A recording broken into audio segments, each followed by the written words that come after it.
Et yo tout le monde, c'est Karcha Et Alfred. et aujourd'hui on se retrouve pour une nouvelle série sur les dinosaures dans la culture populaire. Ouais, vous connaissez mon intérêt pour le sujet, hein. Et le premier épisode sera consacré à une de mes licences préférées, j'ai nommé Transformers.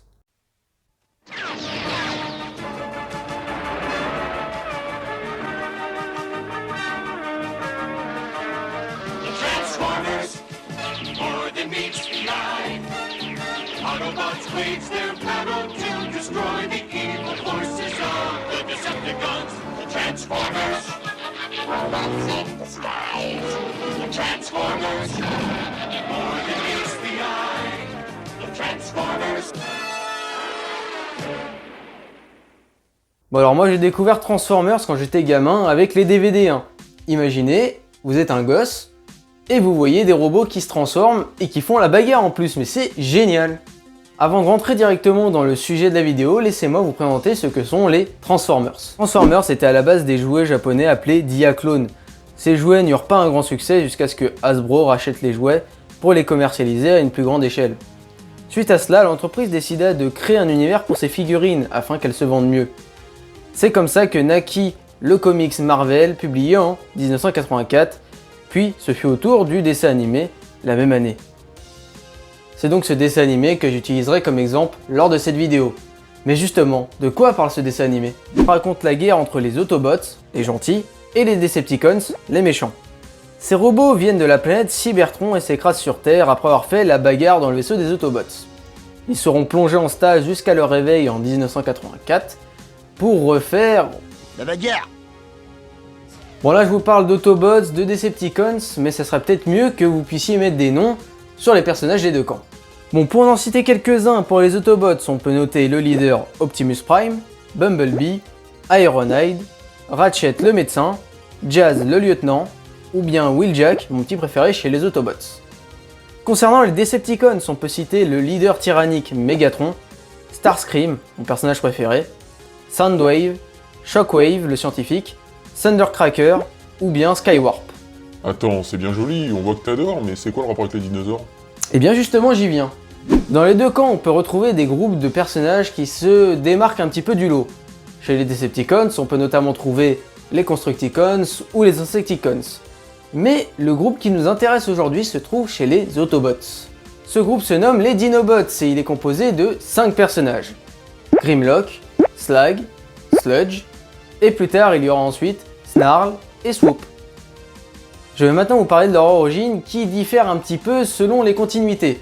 Bon, si vous comprenez rien aux continuités dans Transformers, je vous invite à aller voir la vidéo de Magnus, un youtubeur Transformers qui a fait une très bonne vidéo pour expliquer cela. Ils sont tantôt un groupe d'Autobots reprogrammé par le scientifique Decepticons Shockwave, et tantôt un groupe d'Autobots créé par les Autobots après avoir trouvé des fossiles. Ouais, bah comme quoi la paléontologie c'est pas réservé qu'aux humains, hein. Dans les deux cas, les 5 personnages sont vraiment extrêmement puissants, mais incroyablement stupides aussi, hein. Ils utilisent des phrases très simples comme par exemple comme quoi on parle de Yoda, mais ils sont pas forcément mieux niveau construction de phrases, hein. Bon, comme je le disais tout à l'heure, pour leur présentation, on prendra le cas du dessin animé.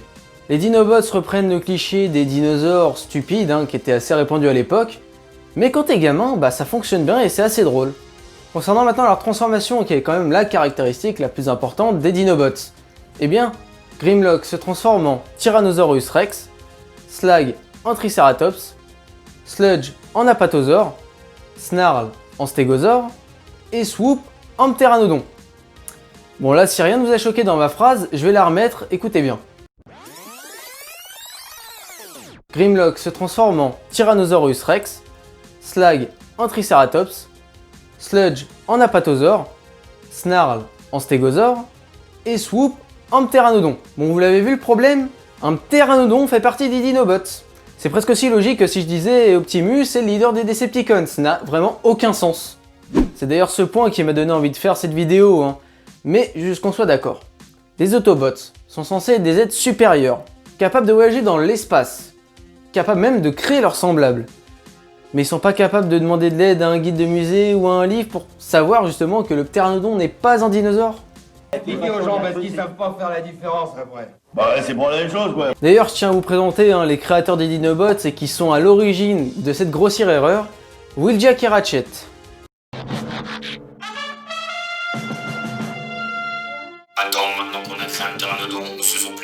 Autobots, non. Oh, ça va, c'est pareil. Personne dans le monde ne marche du même pas, et même si la terre est ronde. Du coup, c'est bien beau tout ça, mais quel est leur rôle au sein de la série? Eh bah, tout simplement d'être drôles et d'aider dans certaines situations, pas plus. Ils feront quelques apparitions dans la série, hein, et auront même des épisodes centrés sur eux. Mais déjà, le problème, c'est que Grimlock va vraiment se démarquer des 4 autres, et va vraiment les laisser en arrière-plan. Mais s'ils sont si peu importants dans la série, pourquoi est-ce qu'ils ont marqué les enfants? Eh bien tout simplement parce que ce sont des dinosaures robotiques. Logical. Fait encore plus remarquable, ils ont vraiment popularisé les dinosaures avant Jurassic Park, car oui, le dessin animé date de 1984, et le grand Jurassic Park ne verra le jour qu'en 1993. Les Dinobots ont vraiment marqué une génération, et peuvent être inscrits dans la pop culture pratiquement au même niveau que Megatron ou Optimus Prime. Bon, même si Optimus Prime, hein, il est vraiment quand même au-dessus. On peut aussi noter qu'ils font partie des rares survivants du film d'animation de 1986. Bon, si vous le connaissez pas, les créateurs voulaient mettre en avant de nouveaux jouets dans la série, mais pour ça, fallait virer les anciens. Du coup, ce film est vraiment une vraie boucherie concernant les personnages. Quelques petits exemples de morts frappantes? Allez, c'est parti. Donc on a Ratchet qui meurt.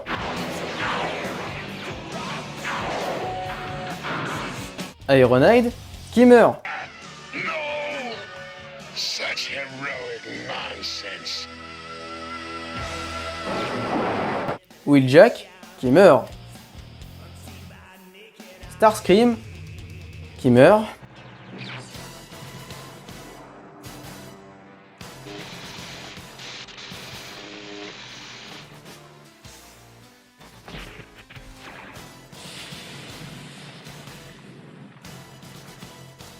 Megatron qui est à la limite de la mort avant d'être reconstruit en Galvatron.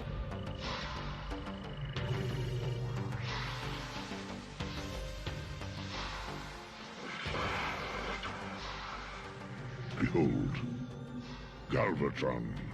Et surtout, Optimus Prime qui meurt après son dernier combat face à Megatron.